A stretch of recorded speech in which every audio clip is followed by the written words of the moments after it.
Also this morning at Heathrow, waiting to get out of town along with everyone else, is CBS News travel editor Peter Greenberg. Good morning, Peter. Good morning, Maggie. This is so incredibly bizarre. We're not just talking about these 17,000 flights that have been grounded. This is a global impact, right?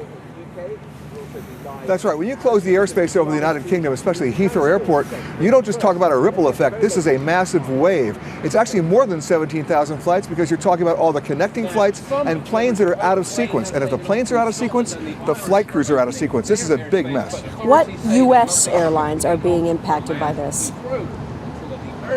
Every U.S. airline that has transatlantic service, American, United, Delta, every one of them has an impact, but it's not just their transatlantic flights. Remember, it's connecting flights as well, within the U.S. and overseas as well. So this is a big one.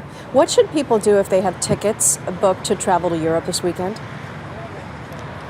Well, right now, the airlines are being quite responsible about this. They're allowing people to rebook at no fee. They're also allowing people to get refunds in full without a change fee or a penalty. The problem is right now, there's just nowhere else for people to go. As you heard in earlier reports, the trains are all full over here, but if you're going to go across the ocean, there's only one way to go, and that's to fly, and nobody's flying. Because this is very dangerous, and it's not unprecedented. There have been previous incidents of volcanic ash affecting airplanes.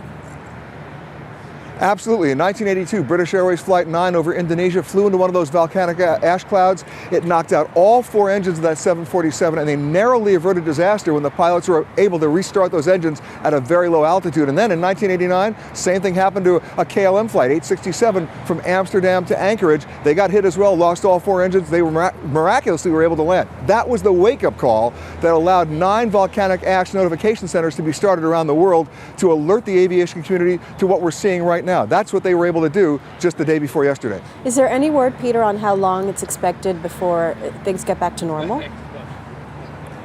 Well, as you heard in Richard's report, the earliest Heathrow is going to open is to be about 1 o'clock tomorrow morning, London time, and that's a conservative estimate. Bottom line is, assuming it even does open up, you're talking 36 to 48 hours before they can even cycle some of these planes. In my estimation, it'll probably be 72 hours before things get back to even appearing normal. So how are you guys all passing the time there at the airport? What are people doing?